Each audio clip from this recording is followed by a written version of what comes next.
Bismillahirrahmanirrahim. Assalamualaikum warahmatullahi wabarakatuh.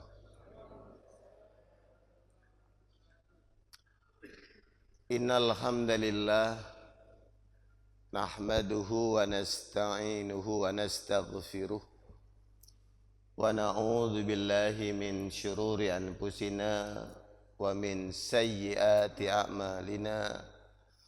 من يهد الله فلا مضل له ومن يضلله فلا هادي له أشهد أن لا إله إلا الله وحده لا شريك له وأشهد أن محمدا عبده ورسوله الذي لا نبي بعده أما بعد Allahumma akhrijna min dhulumatil wahmi wa akrimna binuril fahmi waftah alaina bima'rifatik wasahil lana abwaba fadlik birahmatika ya arhamar rahimin. Rabbana zidna ilman warzuqna fahman waj'alna min ahlil Qur'an waj'alil Qur'an syafi'an lana yaumal qiyamah. Rabbana kama yanbaghi li jalali wajhikal karim wa 'azimi sultanik fataqabbal du'ana walhamdulillahi rabbil alamin. Hadirin dan hadirah, Bapak Ibu yang senantiasa dirahmati Allah Subhanahu wa taala. Pertama, mari kita panjatkan puji syukur kehadirat Allah Subhanahu wa taala. Alhamdulillah, pagi hari ini Allah masih bangunkan kita dari sebagian kematian kita. Kita bersyukur alhamdulillah Allah masih memberikan kesempatan buat kita untuk menyempurnakan segala kekurangan amal-amal soleh kita. Kita masih diberi kesempatan bisa berjamaah salat subuh, kesempatan berthalabul ilmi, dan pagi hari ini kita pun masih diberi kesempatan oleh Allah Subhanahu wa taala berkumpul bersama di masjid ini. Semoga kebersamaan kita ini insyaallah juga akan menjadi wasilah yang membersamakan kita di akhirat kelak di surganya Allah Subhanahu wa taala. Salawat dan salam senantiasa Allah curahkan untuk suri teladan kita Nabiullah Muhammad Rasulullah sallallahu alaihi wa alihi wasallam. Bapak Ibu yang dirahmati Allah, pagi hari ini insyaallah saya akan menyampaikan ayat yang menjadi dasar atau pondasi berkembang tumbuhnya ilmu pengetahuan, ya, atau ayat yang menjadi dasar perkembangan sains dalam Islam, ya. Bapak Ibu yang dirahmati Allah, kesalahpahaman kita di dalam mendudukan ayat inilah yang kemudian endingnya itu memunculkan sekularisasi di kalangan muslim dalam hal pemikiran. Sedangkan faktor utama yang menjadikan kita dimuliakan oleh Allah adalah kemampuan berpikir. Maka ketika orang Islam kemampuan berpikirnya bermasalah, ini tidak hanya terkait dengan kemanusiaannya, tapi juga terkait dengan masa depannya di akhirat kelak. Kenapa? Karena ketika Allah Subhanahu wa taala menjelaskan tentang penghuni neraka, Allah katakan lahum qulubun la yafqahuna biha. Mereka adalah orang-orang yang tidak mampu menggunakan kolbunnya untuk memahami. Nah, kolbun inilah dalam bahasa biologinya itu terkait dengan fungsi jantung, ya. Karena yang bergerak, berpikir, yang memiliki memori besar di dalam tubuh kita ini bukan hepar, yang bahasa kita hati, tapi justru jantung. Jadi jantung ini memiliki saraf ya, yang bisa merekonstruksi perasaan dan pemikiran. Makanya bahasa kita dalam bahasa dinnya, kolbun itu bahasa idealnya seringkali dipahami dengan bahasa akal sebenarnya ya, karena dia perpaduan dari otak dengan jantung plus tadi hepar tadi. Jadi perpaduan tiga unsur inilah Pak Ibu yang disatukan oleh Allah dalam bahasa qalbun, qulub, dalam bahasa lain disebut dengan afidah atau bahasa asalnya fuad ya. Fuad afidah, jamak taksirnya afidah. Nah, Bapak Ibu yang dirahmati Allah, nah perjalanan pemikiran inilah sejatinya kalau kita melihat dan membaca dari awal pertama kali Islam dihadirkan oleh Allah kepada Nabi Muhammad ya. Perlu Bapak Ibu pahami kembali bahwa Islam yang dihadirkan oleh Allah kepada Nabi Muhammad adalah Islam yang menyempurnakan keislamannya Nabiullah Isa alaihissalam, Nabi Musa alaihissalam, dan nabi-nabi sebelumnya. Kenapa? Karena Ali Imran mengatakan inna dina innallahil Islam. Sistem hidup yang diturunkan oleh Allah kepada seluruh nabi itu cuma satu, nggak ada yang lain, hanya Islam. Dan ini adalah basic akidah kita. Ketika kita meyakini ada agama selain Islam, membenarkan, berarti dalam tanda kutip kita sudah mengkufuri ayat Allah ya. Kenapa? Karena Allah hanya mengatakan inna dina innallahil Islam. Di sisi Allah hanya ada Islam. Kalau kita bicara din Pak ya, ada nggak Kristen? Nggak ada. Kristen itu penyimpangan Islam dari zaman Nabi Isa alaihissalam ya. Nah, dari mana penyimpangannya? Nah, salah satu faktornya adalah dari pembahasan yang akan kita bahas pagi hari ini, yaitu tentang pondasi sains. Nah, pertanyaannya apa yang menjadi pondasi sains di dalam kehidupan kita dalam perspektif Islam? Kita akan mulai dari sebuah hadis Pak Ibu ya, dan hadis ini nanti dikaitkan dengan ayat.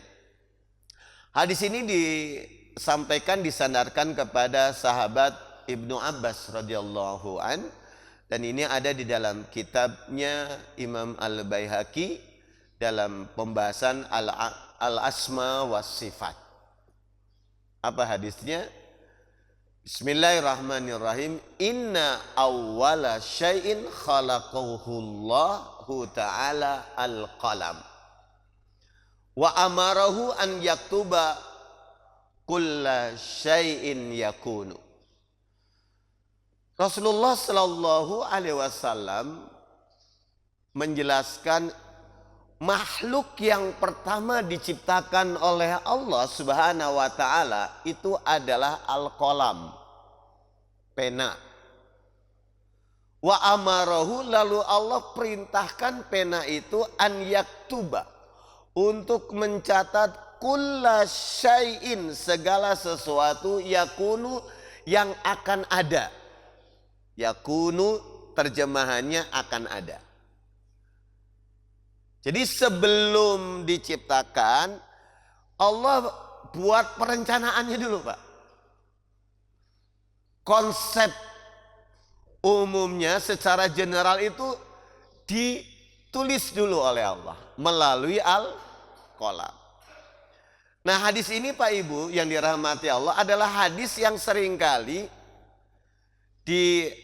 dikonfrontir dengan hadis yang bermasalah. Contoh, banyak di kalangan kaum muslimin hari ini masih berpegang pada hadis yang gak jelas asal usulnya. Apa? Hadis yang menyatakan bahwa yang pertama kali diciptakan oleh Allah adalah Nur Muhammad. Dari Nur Muhammad ini nanti akan jadi apa saja. Itu adalah hadis asal usulnya nggak ada Pak Ibu. Tapi ini berkembang dan biasanya ini nanti dibacakan, mohon maaf sekali, itu biasanya di momentum Maulid Nabi. Jadi bahkan ada hadis yang sangat palsu sekali, ya, itu laulaka ma khalaqtul aflak. Jadi Allah ini katanya hadis ini hadis qudsi, kalaulah bukan karena engkau Muhammad, aku sebagai Tuhan gak akan menciptakan semesta. Jadi Allah Subhanahu wa ta'ala itu Tuhan yang bergantung sama Nur Muhammad. Yang nanti dalam penyimpangan keyakinan oleh orang Syiah itu diganti bukan Nur Muhammad tapi Ali bin Abi Thalib. Maka di dalam beberapa kitabnya orang Syiah, ya, itu disebutkan Allah itu termasuk Tuhan yang salah kirim. Salah kirim, Pak. Kirim risalah mestinya kepada Ali, kok kepada Muhammad. Maka ini berkembang sehingga nanti kalau Bapak Ibu membaca bukunya Syarastani tentang Al-Milal wal Nihal, tentang kecenderungan keagamaan itu, nanti ada beberapa sekte yang gulu yang menyebutkan sampai mengatakan bahwa tadi Allah salah ngirim tugas begitu, terus seluruh istri Nabi Muhammad akan masuk neraka. Bahkan mohon maaf, sebagian badan Rasulullah itu adanya di neraka. Karena mohon maaf lagi, ini bahasa orang dewasa, karena badan itu menggauli wanita-wanita yang masuk neraka. Karena menurut mereka Aisyah radhiyallahu anha, Hafsah, semua adalah ahli neraka. Segitunya Pak, ya. Tapi memang ajaran itu, ya, di Indonesia juga ada pengikutnya, ya. Dulu salah satu pionirnya adalah Kang Jalal, ya, yang akhirnya istrinya minta cerai, ya. Jalaluddin Rahmat, Pak Ibu, ya, itu tokoh Syiah. Nah, baik Pak Ibu yang dirahmati Allah, kita lanjutkan. Nah, hadis ini adalah hadis yang disalahkan. Jadi kalau Rasulullah menyebutkan pertama diciptakan Nur Muhammad itu nggak ada dalilnya. Secara literal sandaran-sanadnya ini kalau ditelusuri ini bermasalah, ya. Tapi justru itu di masyarakat biasanya rame dibicarakan oleh saudara-saudara muslim kita, sebagian saudara muslim kita yang meyakini dan mengkultuskan Nabi Muhammad sallallahu alaihi wasallam. Makanya dulu Rasulullah sallallahu alaihi wasallam itu, kalau Bapak Ibu membaca bukunya Dr. Said Hawa tentang Muhammad, ya, Ar-Rasul, tentang Ar-Rasul, beliau mengutip satu hadis, ya, yang disandarkan kepada Ashabus Sunan. Rasulullah itu sampai nggak mau dipanggil dengan panggilan Sayyid. Makanya kenapa di masyarakat kita, ya, sebagian saudara kita tetap nggak mau pakai Sayyidina Muhammad. Kenapa? Karena memang ada dalilnya. Ya Rasul anta Sayyidillah, as-Sayyid Allah. Sayyid itu Allah, bukan saya. Begitu. Cuman kalau saya baca beberapa referensi, hampir banyak kitab-kitab yang dinukil baik di dalam kitab-kitab hadis maupun tafsir, itu seringkali para ulama dahulu membedakan penyebutan Sayyid di saat solawat yang dilakukan solat sama yang di luar solat. Cuman biasanya kalau solawat persisnya, karena beberapa hadis yang menyebutkan bagaimana cara solat memang tidak disebutkan sama sekali. Itulah sebabnya di sebagian masyarakat kita masih muncul ada ikhtilaf. Tapi memang ini ikhtilaf Pak Ibu, ya. Tinggal kita ambil jalan yang paling bisa kita pertanggungjawabkan di akhirat kelak. Karena semua nanti baliknya ke masing-masing Pak, ya, bukan kepada orang lain. Kan nanti ketika malaikat tanya Bapak Ibu kan nggak ada penterjemahnya. Nggak ada pendampingnya. Oh nggak bisa malaikat kata ustadz saya. Enggak. Ustadznya juga nanti tanya. Ente nyampein bener nggak? Kan begitu. Ada dalilnya nggak? Oh nanti kalau ternyata dikonfrontir, oh ada dalilnya kata Nabi Muhammad. Panggil Nabi Muhammad. Kan Nabi Muhammad kan syuhada ala nas, saksi atas seluruh manusia. Ya Muhammad benar enggak kau mengatakan demikian? Rasulullah mengatakan man kadzdzaba alayya muta'ammidan falyatabawa maq'adahu 'alan nar. Siapapun yang berdusta atas namaku, siap-siap dia masuk neraka. Plek. Astagfirullah. Oh berarti Nabi Muhammad enggak mengatakan dong. Ya. Makanya berhati-hati Pak Ibu, ya. Kembali ke pokok masalah. Pak Ibu yang dirahmati Allah. Hadis ini diperkuat juga di dalam hadis riwayat Imam Ahmad, ya, Turmudi, Abu Dawud, ya. Jadi dalam kitab Sunan At-Turmudi, Sunan Abu Dawud, terus Musnad Imam Ahmad dalam bab Al-Qadar itu diperkuat oleh riwayat yang datang dari sahabat Abu Ubadah bin Samit. Nah, beliau menyatakan demikian. Rasulullah Shallallahu Alaihi Wasallam itu pernah mengingatkan. Jadi dia hadis ini dikaitkan dengan sebuah nasihat Ubadah kepada anaknya. Dia mengatakan, wahai anakku, ya bunayya, innaka lan tajida ta'mal iman hatta ta'lama annama asabaka lam yakun liyukhti'aka. Wahai anakku, kamu gak akan pernah merasakan manisnya iman sampai kamu tahu bahwa apapun yang menimpamu itu bukan sesuatu yang menyalahimu. Wa ma akhta'aka lam yakun liyusibaka. Dan tidak ada yang salah ketika menimpamu. Kenapa? Karena Rasulullah pernah bersabda, segala pertama kali makhluk inna awwala ma khalaqallahul qalam. Pertama kali makhluk yang diciptakan oleh Allah adalah kolam. Kolam itu nanti kita terjemahkan dengan pena. Faqala lahu, maka Allah berfirman kepada pena, uktub, tulislah. Faqala Rabb, pena bertanya, wa madza aktub? Apa yang harus saya tulis ya Allah? Qala uktub maqadira kulla syai'in hatta taqumas saah.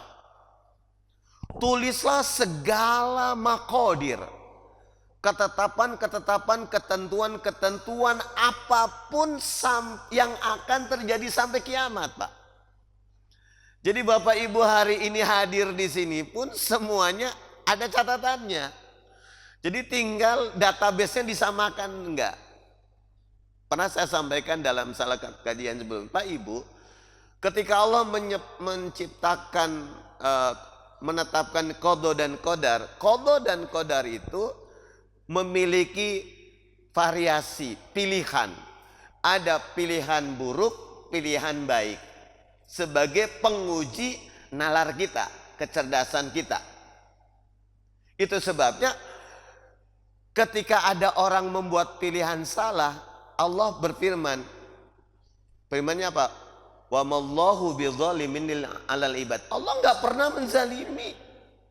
Kan itu balik pada pilihanmu, kan gitu. Nah, pilihan itulah yang bercabang sehingga kalaupun ternyata kita mengambil udah tujuannya niatnya benar tapi jalannya ternyata jalannya tersalahkan misalkan, tetap ada hisabnya. Tapi kemudian yang terbaik pilihannya benar, jalannya ternyata benar, outputnya benar, itu pun tetap menjadi benar, ya kan? Pilihannya benar, niatnya benar, jalannya benar, tiba-tiba tengah jalan ada salah. Tetap aja nilainya Allah masih menilai dengan kebaikan. Makanya seorang hakim kata Allah, idajtahadal hakim. Kalau seorang pemutus putusan dia berijtihad. Berijtihad itu berarti dia memaksimalkan daya pemikirannya, pemahamannya atas satu masalah. Lalu hasil ijtihadnya itu benar. Fa asoba falahu ajran. Kalau dia benar dapat 2 pahala. Terus Pak akhto'a, ternyata pilihannya sudah maksimal, hasilnya ternyata tersalah, menurut orang salah, tapi dia yakin ini benar karena berdasarkan pemikiran, pemahaman, keilmuan, ini harus ini pilihannya. Ternyata dia salah. Allah berikan 1 pahala, Pak. Jadi di sisi Allah walaupun kita salah, masih ada pahala, Pak. Tidak semua kesalahan kita itu menghasilkan dosa. Dengan catatan pilihan itu dilakukan berdasarkan pemahaman dan keilmuan. Tapi kalau didasarkan pada kata orang, pilihan itu didasarkan kayaknya lebih apa? Pilihan nafsu ya. Pilihan karena nggak enak kata orang, kayaknya saya harus berbeda. Jadi bukan pilihan-pilihan keilmuan, maka itu bisa jadi masalah. Tapi kalau pilihannya adalah pilihan keilmuan yang bisa dipertanggungjawabkan, salah pun Allah kasih pahala. Sama kayak orang baca Quran kan Pak ya? Kan kalau baca Qurannya lancar, benar, dikasih berapa pahala? Pahalanya nggak disebut oleh Allah. Dia akan ditempatkan bersama orang-orang makhluk Allah yang kiromil baroroh, dimuliakan. Tapi Rasulullah mengatakan kalau salah terbata-bata malah dapat 2 pahala, kan gitu.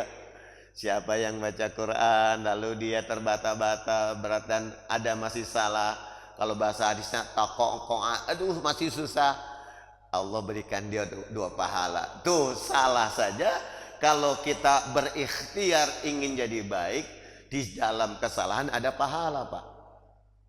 Itu kata Rasulullah SAW ya. Jadi sebenarnya pilihannya tetap kita harus belajar yang terbaik, walaupun ternyata ada kesalahan. Jadi jangan pernah kita merasa putus asa dengan ketidakmampuan kita. Kita optimis. Nah baik Pak Ibu, saya lanjutkan. Nah hadis ini Bapak Ibu yang dirahmati Allah ya, ternyata makhluk pertama adalah kolam. Dan kedua, ternyata ketika Allah Subhanahu wa ta'ala pertama kali menurunkan firman-Nya kepada Nabi kita Muhammad sallallahu alaihi wasallam, itu juga disertakan kolam. Ini yang kita baca di ayat 3, 4 dan 5 surat Al-Alaq kan, Iqra wa rabbukal akram alladzi 'allama bil qalam. Ya.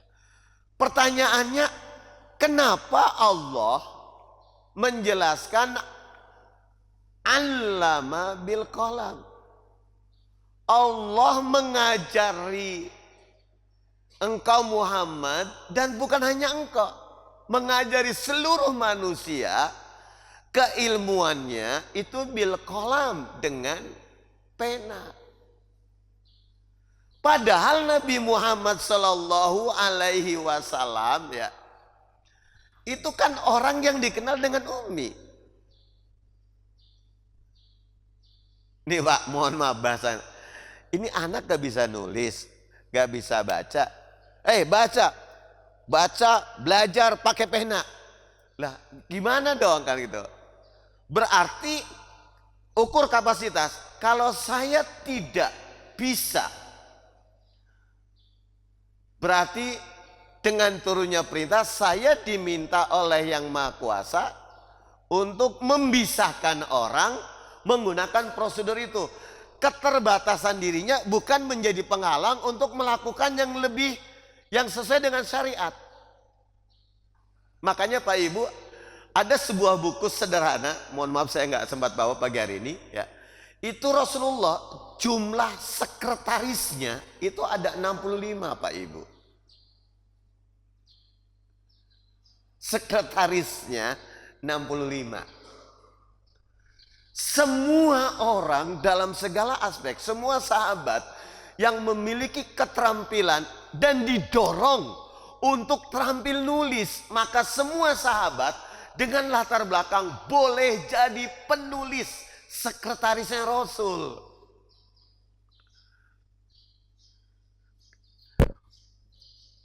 Kita hari ini belum menemukan Pak Ibu seorang kepala negara sekretarisnya banyak. Sekretaris kabinet paling 1 Pak ya. Malah kita lebih banyak apanya? Kalau di struktur ketatanegaraan kita lebih banyak wakil menterinya. bagi-bagi jabatan, kan masih begitu. Pak Ibu yang dirahmati Allah, itu sebabnya Rasulullah mengedukasi ucapan Anda, termasuk dirinya sebagai Rasul, walaupun dia Rasul, dia sangat banget menata jangan sampai salah. Karena kalau salah tulis, berabe. Yang kita kenalkan cuma Zaid bin Sabit. Kenapa Rasulullah Shallallahu Alaihi Wasallam dikenalkan allama bil qalam? Walaupun mohon maaf Pak Ibu, di Al-Quran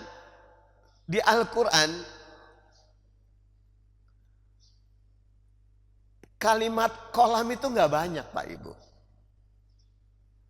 Kita nanti akan menemukan surat Ali Imran ayat 44. Nah, itu nanti yang akan membahas kedudukan kolam. Kenapa kolam itu, pena itu di dalam Islam itu sangat penting.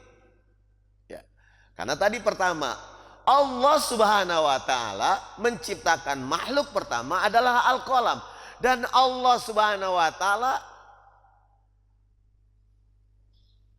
mengajari kita semua untuk melakukan yang tidak terencana. Jadi nggak ada yang tidak terencana di sisi Allah Pak Ibu. Nggak ada.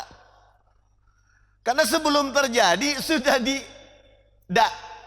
sudah diinventarisir. Makanya kan Pak Ibu di surat Al-Hasr seringkali kan kita baca ya ayyuhalladzina amanu wal tandur nafsum ma qaddamat lighad, kan begitu, wattaqullah.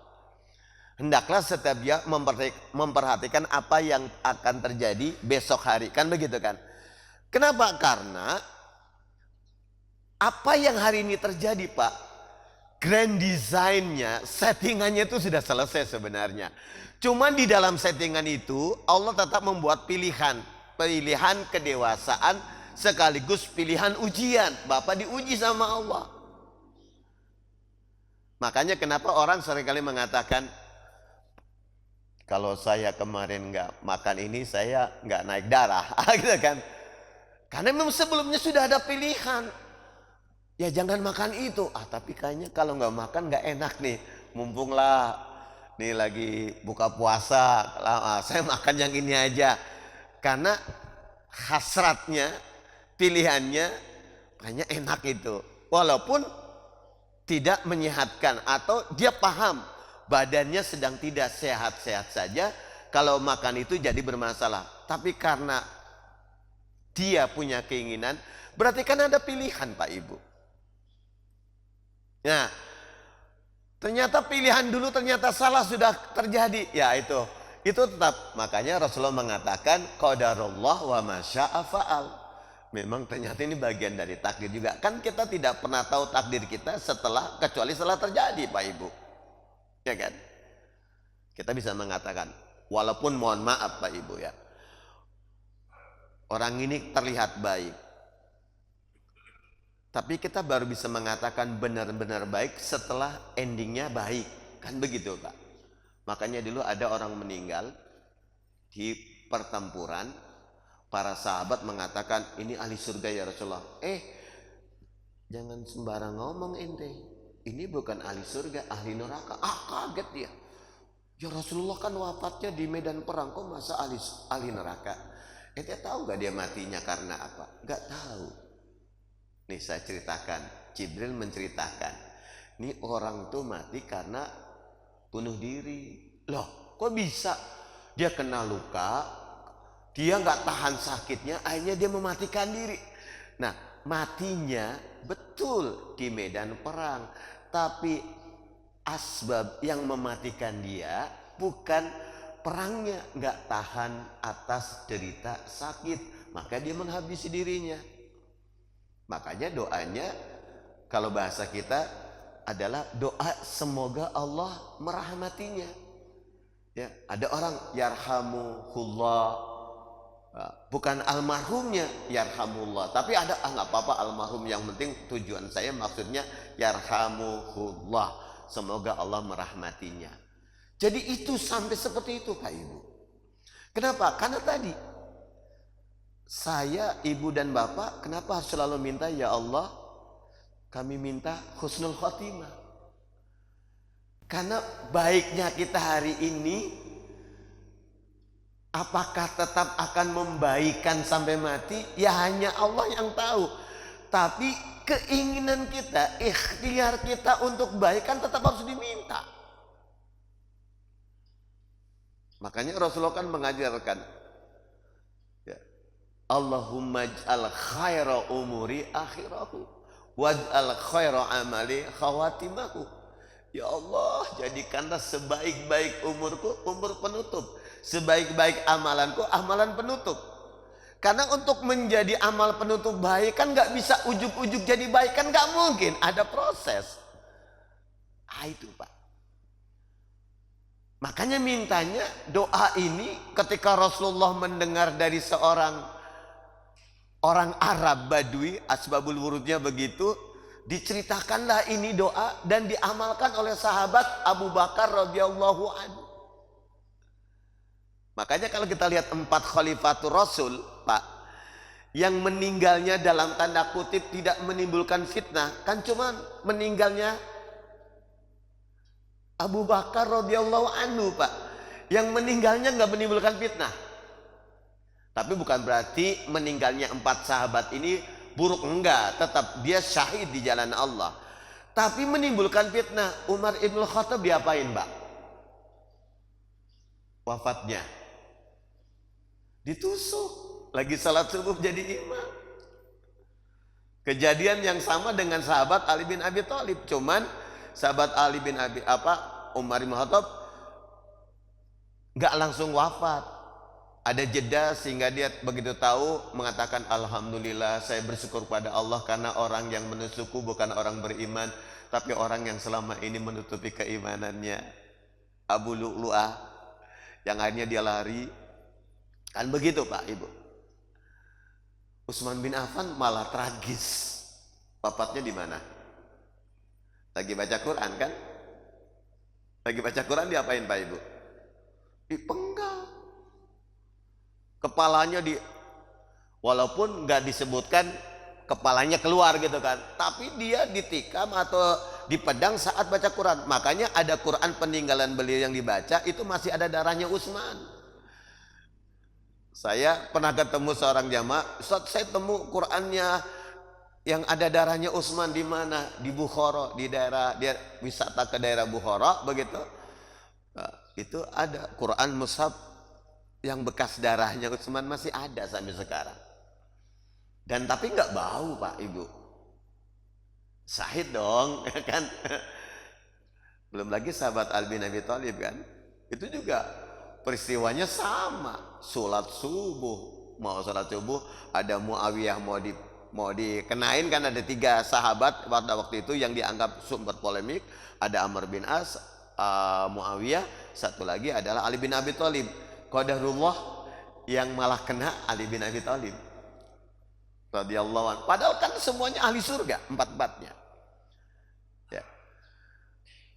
Nah Pak Ibu yang dirahmati Allah, doa. Jadi doa itu didawamkan. Ya Allah, Allahumma ja'al khaira umuri akhirahu waj'al khaira amali khawatimahu.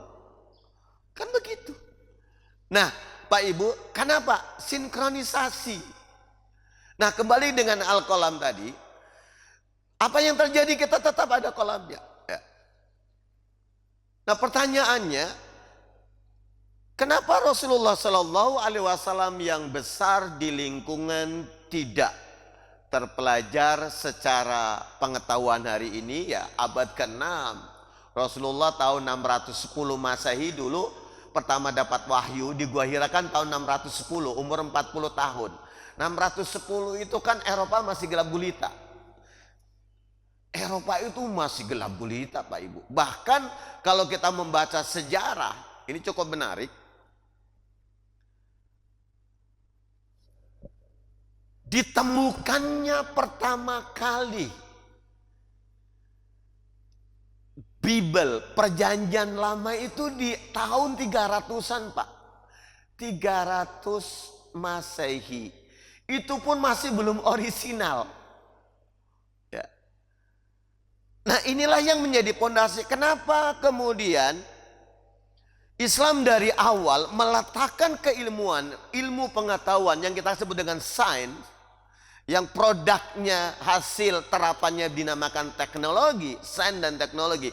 Karena memang dari awal agama ini, dinul Islam ini, Quran ini meletakkan sains dari awal, pondasinya dari awal wahyu. Makanya kenapa Nabi Muhammad SAW walaupun dikategorikan pemimpin yang ummi, tapi sekretarisnya 60 lebih. Berarti proses edukasi, terapannya, semua sahabat diberikan kesempatan dan peluang untuk menjadi bagian dari sejarah pendokumentasian seluruh catatan kehidupannya Nabi kita Muhammad SAW. Dan pondasi inilah yang hari ini Pak Ibu menjadi runtuh. Kenapa? Karena justru proses edukasi kita sekarang dengan munculnya gadget dan sebagainya justru menjadikan kemampuan dasar kita menulis itu bermasalah. Bermasalah Pak Ibu. Bapak Ibu yang dirahmati Allah Subhanahu wa taala ya. Nah, mari kita lihat ayat pertama bahwa Allah Subhanahu wa taala menyebutkan, saya akan masuk dari surat Ali Imran ayat 44 dulu Pak ya, surat 3. Jadi Al-Qalam Pak Ibu yang dirahmati Allah, di dalam kehidupan keagamaan itu menentukan sejarah keilmuan. Di surat Ali Imran ayat 44 ini ada sebuah peristiwa terkait dengan pemilihan calon pengurus atau kafil bahasa Arabnya, orang yang dipercaya untuk mengurus Maryam. Tadi surat Maryam surat 19 dibaca ya Pak Bu ya sama imam kita. Kaf ha ya ain shad. Itu bicara tentang siapa Pak Ibu? Zakaria. Nabi Zakaria mengadu sama Allah. Bapak dan Ibu, Maryam ini anak perempuannya Imran. Imran punya istri namanya Hannah. Punya anak Maryam. Hannah punya saudara, saudarinya itu istrinya Nabi Zakaria. Tapi bukan karena dia paman, lalu dia diberikan amanah untuk ngurusin Maryam. Kenapa? Karena Imran ini kan tokoh besar. Imran ini masih keturunan. Kenapa disebut tokoh besar dalam silsilah keluarga Bani Israel? Karena dia keturunannya Sulaiman bin Daud. Nabi Sulaiman kan nabi Pak ya. Daud nabi juga. Dikenal dengan David. Sulaiman, Salomon. Dalam silsilah keluarga besar Israel, ini keluarga bangsawan Pak. Kalau bahasa sekarang bibit bebetnya jelas Pak ya kan? Harus jelas Pak ya. Itu sebabnya Imran dimuliakan. Imran sudah punya dedikasi, anaknya karena sudah bernazar akan disiapkan sebagai generasi orang yang ngurusin urusan-urusan keagamaan, pengurus Baitul Maqdis. Begitu. Supaya apa? Supaya dalam keluarganya itu ada pengembangan kompetensi. Jangan ngomongin urusan kenegaraan saja. Negara, karena Sulaiman ini kan turunan raja. Hal-hal yang berbau tata kelola negara, pemerintah ada di turunan ini. Tapi juga dia paham agama. Dari awal. Ternyata qadarullah yang lahir dipikir lelaki ternyata perempuan kan. Nah, pengurus Baitul Maqdis ini bukan cuma satu, banyak orang yang dikenal dengan rahib-rahib tadi. Salah satunya Zakaria. Apa kata Allah Subhanahu wa taala? Wa ma kunta ladaihim idh yulquna aqlamahum ayyuhum yakfulu Maryam wa ma kunta ladaihim idh yakhtasimun. Muhammad, aku ceritakan nih kepada engkau terkait dengan Maryam, Imran. Maksudnya Muhammad ke Nabi Muhammad sallallahu alaihi wasallam. Ya. Nah, cerita ini kata Allah min anba'il ghaib nuhihi ilaika. Ini termasuk berita gaib. Karena kenapa disebut berita gaib? Karena nggak ada dokumennya, Pak. Dokumennya nggak tertulis secara detail. Karena budaya menulis ya di sebelum Nabi Muhammad tidak dibakukan. Makanya kenapa perjanjian lama, perjanjian baru itu banyak pengurangan karena diceritakan lewat mulut ke mulut, Pak. Kenapa di dalam Taurat, Injil yang sekarang digabung menjadi Bible atau perjanjian lama dan perjanjian baru itu banyak pengingkarannya? Karena disampaikan dari mulut ke mulut, ceritanya nggak pernah utuh, tersebar dalam beberapa fase dan dikembangkan oleh pengkhianat yang namanya Paulus. Paulus kan bukan termasuk generasi umatnya pengikut Nabi Muhammad, bukan. Dia termasuk orang yang berupaya menceritakan keburukan Isa kepada penguasa Romawi pada waktu itu untuk dibunuh. Paulus itu. Nah, Pak Ibu yang dirahmati Allah, dokumentasi itu kurang, nggak semua bisa, tapi memang ada. Nah, ini diceritakan, wahai Muhammad, aku ceritakan kepadamu, karena engkau tidak hadir pada saat Bani Israel ini, para tokoh-tokohnya itu sedang berupaya melakukan undian menggunakan penanya untuk menentukan siapa yang pantas ngurus Maryam. Ayyuhum yakfulu Maryam. Wama kunta ladaihim, engkau Muhammad tidak ada di sisi mereka idyulkuna ketika mereka melemparkan aklamahum pena-pena mereka untuk menentukan ayyuhum yakfulu Maryam, siapa yang paling pantas ngurus Maryam.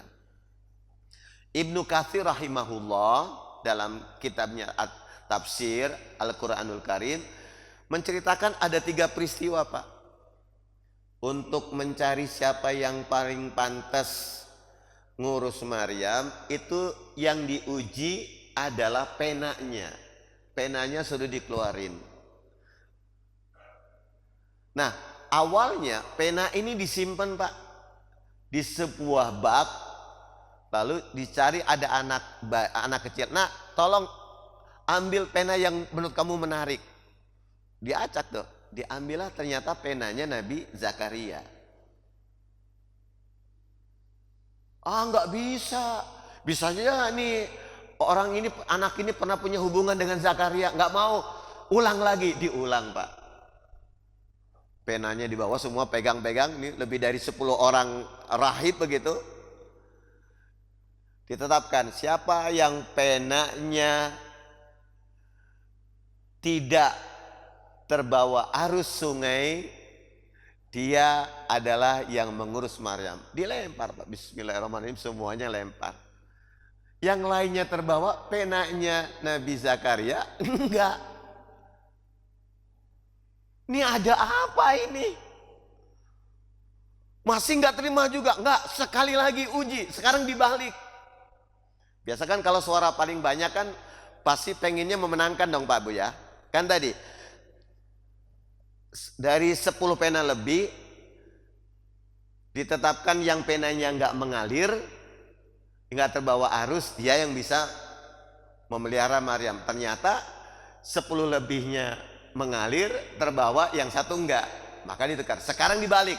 Siapa yang penanya mengalir, itu yang ngurus Maryam. Berdasarkan peristiwa sebelumnya dong. Kan sebelumnya pada banyak yang terbawa tuh Pak ya. Sementara panahnya Nabi Zakaria yang bertahan. Lempar tuh Pak, yang ketiga. Terbalik sekarang. Yang lainnya nggak kebawa, yang penanya Nabi Zakaria yang terbawa. Nggak, ini sudah 3 kali nggak bisa. Maka ditetapkanlah. Ayat ini Pak, surat Ali Imran 44 ini menggambarkan Bani Israel itu dulu ya, dan sampai sekarang itu memuliakan ilmu pengetahuan Pak. Seburuk-buruknya Bani Israel, ngeyelnya Bani Israel, kalau masalah ilmu dimuliakan Pak.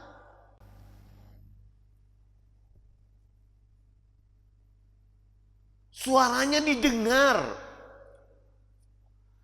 Makanya ketika rahibnya bermasalah Pak. Ada sebuah buku namanya Ayat-Ayat Setan. Itu terjemahan dari kitab tulisan para rahib yang bermasalah, namanya Talmud. Di dalam kitab Talmud itu Pak, itu ada klausul pernyataan yang memisahkan Bani Israel dengan Bani yang lain. Kalau Bani Israel disebut pilihan Allah, kalau Bani yang lain disebut bangsa Goyim. Goyim itu binatang. Maka boleh dibunuh Pak. Maka kenapa tentara Israel yang teredukasi oleh rahibnya bunuh anak-anak nggak merasa berdosa, malah dapat pahala menurut keyakinan mereka. Kenapa? Mereka meyakini benar Pak, itu rahibnya. Jadi sejahat-jahatnya orang Bani Israel masih memuliakan ilmu. Makanya nanti hari ini sejarah kita temukan Pak, seluruh produk pengetahuan hari ini pasti ada hubungannya dengan Yahudi. Padahal perjalanan sejarahnya itu sudah pernah diambil alih oleh Islam. Jadi mereka percaya dengan yang disampaikan oleh Allah di dalam Quran tentang sains. Kita justru mengkufuri. Karena pondasinya pun sama. Universitas-universitas di dunia Pak, yang melahirkan karya-karya hebat bukan lagi dari Mesir. Padahal Mesir, Al-Azhar, universitas tertua di dunia.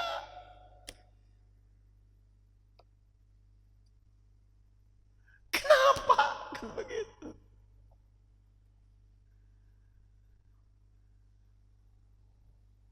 Ini problem Pak. Makanya kenapa Israel berani melawan? Karena kata Netanyahu, Anda menentang kami, handphone Anda ada produk kami. Minuman Anda ada produk kami. Kita negeri punya air, sumber air banyak. Kan ente minumnya pakai Aqua, Danone, sumbernya adanya dari kami. Kan begitu. Padahal sejarah Madinah dulu, Utsman bin Affan mendapatkan instruksi oleh Rasulullah untuk menguasai sumber air di Madinah dengan membeli hak pengelolaan air dari Yahudi. Kan begitu Pak, kalau Bapak Ibu baca sejarahnya kan. Air satu-satunya air yang sumur yang muncul airnya oleh orang Yahudi dijual Pak. Akhirnya kata Rasulullah, Utsman gimana caranya biar bisa mengambil alih itu sumber mata air. Utsman datang, saudara, saya beli nih sumber Anda. Enak, nggak bisa. Oh, ini saya tawarkan harga yang paling menarik. Minta berapa? Berapapun dia minta dikasih. Saya nggak mau. Karena saya ini menguntungkan. Ya udah gini, saya beli hak pengelolaannya setengahnya. Jadi hak miliknya bukan miliknya, hak miliknya setengah hak milik begitu. Dibelilah oleh Utsman bin Affan radhiyallahu anhu. Apa yang terjadi? Pada saat Utsman bin Affan radhiyallahu anhu memiliki giliran mengelola sumber mata air, digratiskan. Para sahabat, orang muslim menampungnya untuk siap sampai besok kan begitu. Nah, sehingga giliran Yahudi nggak laku. Akhirnya dijual semuanya. Hari ini sumber mata air kita diambil mereka semua, Pak. Gunung-gunung kita yang ada di Cianjur, Sukabumi, itu milik mereka. Jadi Bani Israel itu dari dulu itu orang yang peduli dengan ilmu. Sejahat-jahatnya mereka begitu, Pak. Memuliakan ilmu.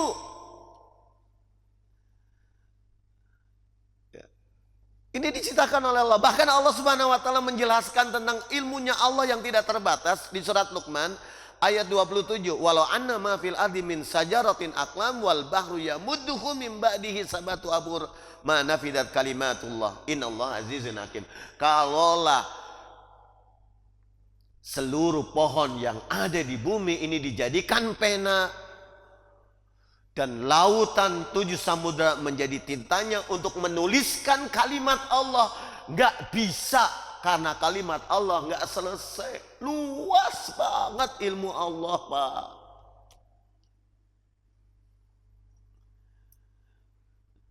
Tapi kenapa kemudian Masya Allah ya, saya katakan innalillahi wa inna ilaihi rajiun, Pak. Karena apa? Karena pondasi keilmuan, pengetahuan tentang pena saja kita sudah nggak konsen, Pak. Sudah nggak konsen. Nah, ilmu yang kemudian lahir dari peran pena dalam ilmu sosial itu ada namanya epigrafi. Epigrafi ini dari bahasa Yunani, epi tulisan, graf tulisan epi prasasti. Ini adalah salah satu cabang ilmu di ilmu arkeologi ya, yang berusaha meneliti benda-benda yang bertulis yang berasal dari masa lampau. Jadi kajian tulisan, Pak, sebenarnya dari zaman Yunani sudah disiapkan, tapi memang ini dikembangkan oleh ilmuwan-ilmuwan mereka. Pak, Ibu, ini yang membedakan. Saya membaca buku Kenapa Barat Bisa Menguasai Dunia. Ketika Islam berkembang menjadi kekuasaan Ottoman, Pak, Empire, ulama-ulama Islam atau pemimpin Islam fokusnya cuma satu. Bagaimana mereka menjadi syahadat Muslim. Dan tidak pernah terpikir untuk menguasai kebudayaannya. Eropa belajar dari sejarah kejayaan Islam. Akhirnya ketika Eropa menjajah, Pak, Ibu, yang didatangkannya pikiran mereka, saya ingin menguasai selama-lamanya. Jangan sampai keluar, harus jadi milik Eropa selamanya. Maka dibawalah, Pak, seluruh ilmuwannya. Ilmuwan sejarahnya disuruh mengkaji, mempelajari ini peradaban ini kayak apa. Supaya mereka kita jajah nggak merasa teraniaya. Itu yang dilakukan Inggris di India, Pak. Padahal sebelum Inggris masuk, kerajaan Islam Mughal yang sampai sekarang kita lihat Istana Alhambra itu ada. Itu peradabannya habis, Pak. Termasuk di Republik ini. Sebelum Belanda masuk, Pak, kita ini Nusantara. Dari Sabang sampai Merauke berdiri kerajaan Islam, kesultanan. Kelanjutan dari Brawijaya V. Tapi peradaban Islam yang dibangun oleh para wali yang menghasilkan peradaban tinggi. Pak, Ibu, ini yang kita lupa. Peradaban Islam di zaman Sultan itu sudah menciptakan senjata hebat, meriam, yang terkolaborasi dengan di Turki Utsmani, Pak. Karena Raden Patah dengan Sultan Muhammad Al-Fatih itu sejaman, tahun 1500-an sama-sama. Itu saya membaca Atlas Wali Songo sejarahnya. Diceritakan di dalam buku tersebut fakta-fakta abad ke-13 kita sudah punya teknologi meriam. Bahkan ketika Portugis datang menyerang negara Islam, wilayah Kesultanan Islam, itu nggak mampu, senjatanya nggak tembus karena meriam kita lebih besar, Pak. Ingat, Pak, kerajaan Islam dari Tiongkok yang datang ke Pulau Jawa yang dikenal dengan Panglima Cheng Ho, itu kapalnya, Pak, itu kalau dibandingkan 20 kapalnya Portugis, itu cuma satu kapalnya Cheng Ho. Gede banget Pak. Islam sudah menguasai Pak itu. Hanya peralihan tadi, ketika kita menguasai, kita tidak merubah cara berpikirnya. Itu kesalahan dalam tanda kutip. Kesalahan sejarah. Tapi ketika Eropa datang, dipelajari peradabannya, maka ditemukanlah sumber-sumber. Makanya kenapa di Pulau Jawa, Solo, pernah ditemukan manusia Jawa Pak, manusia Solo, manusia yang bukan Homo sapiens. Kita tahu bahwa kita ini adalah generasi, bukan kita generasi homini. Makhluk kita ini Pak berevolusi betul. Walaupun nanti evolusi pertama kita, kesempurnaan Homo sapiens itu nanti ditetapkan oleh Allah dengan nama Nabi Adam. Maka kita keturunan Adam, karena setelah itu keturunan itu lain dihabisi oleh Allah, tidak ada lagi. Tapi jejak sejarahnya justru yang menemukan mereka Pak. Bapak Ibu yang dirahmati Allah Subhanahu wa taala. Ini berkembang ilmu yang bernama epigrafi. Ilmu yang membahas tentang kajian-kajian tulisan. Dan sebagai penutup, karena sudah hampir jam 6 dan sudah suruk dari tadi, Pak Ibu mohon maaf, salah satu catatan yang saya baca dari kajian tentang peninggalan Wali Songo Pak, ternyata para Wali Songo dulu menuliskan keilmuannya, transformasi, termasuk dalam urusan ketatanegaraan, itu menggunakan bahasa, salah satunya adapsi dua, bahasa Arab Melayu sama bahasa bahasa Arab, bahasa Jawa. Hana Caraka,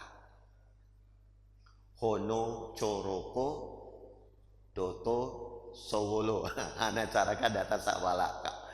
Itu kan orang Jawa mah sudah sama aja Pak.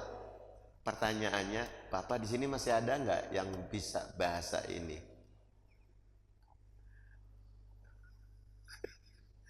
Makanya Korea hebat Pak. Tulisan Korea nggak mau sama dengan tulisan Latin kan? Bangsa yang masih punya akar sejarah hari ini maju Pak. Kita udah nggak jelas. Bahkan kita menganggap, saya karena dulu waktu sanawiyah masih belajar Hana Caraka, Data Sawala, Mangga Batanga, kan begitu, masih belajar Pak. Coba anak sekarang suruh nulis itu, padahal karya-karya itulah yang dirampok oleh Belanda, dibawa ke Belanda, dokumennya, sehingga kita nggak tahu siapa kita. Taunya kita adalah inlander, budak yang tidak memiliki kepantasan memegang peradaban. Itulah kita, sehingga 80 tahun merdeka kita nggak bisa ngurus minyak sendiri Pak. Punya minyak dijual ke Singapura, Singapura diolah, dibalikin ke kita, dicampur oleh Pertamina dengan etanol, rusak, hancur. Ini sampai kapan kita nggak sadar Pak? Ya, itu saja Pak Ibu yang dirahmati Allah Subhanahu wa taala. Kajian kita tentang pena masih banyak sebenarnya, tapi kita akan lanjutkan lagi insya Allah pada pertemuan yang datang. Kita akan menelusuri ayat-ayat sains yang menjadi pondasi. Semoga Allah Subhanahu wa taala masih pantaskan kita menjadi orang-orang yang disiapkan oleh Allah menyambut kejayaan Islam. Karena ingat, kita harus yakin Pak Ibu, tidak akan pernah terjadi kiamat sampai Islam menguasai kembali peradaban dunia. Tinggal masalahnya Bapak Ibu terlibat enggak? Anak keturunan Bapak Ibu termasuk bagian orang-orang yang dipantaskan oleh Allah menyambut itu. Tergantung dari sikap kita hari ini terhadap pengetahuan. Ya. Demikian Pak Ibu yang dirahmati Allah Subhanahu wa taala, semoga Allah ampunkan dosa dan kesalahan kita. Allah ampunkan semua kaum muslimin yang bersalah. Dan semoga kita tidak mengulang kesalahan, dan semoga kita semua termasuk dipantaskan oleh Allah yang mendapatkan maghfirah dan rahmatnya oleh Allah Subhanahu wa taala. Kita akhiri dengan sama membaca doa kifatul majlis. Subhanakallahumma wa bihamdika asyhadu an la ilaha illa anta astaghfiruka wa atubu ilaik. Walakum minkum walhamdulillahi rabbil alamin. Assalamualaikum warahmatullahi wabarakatuh.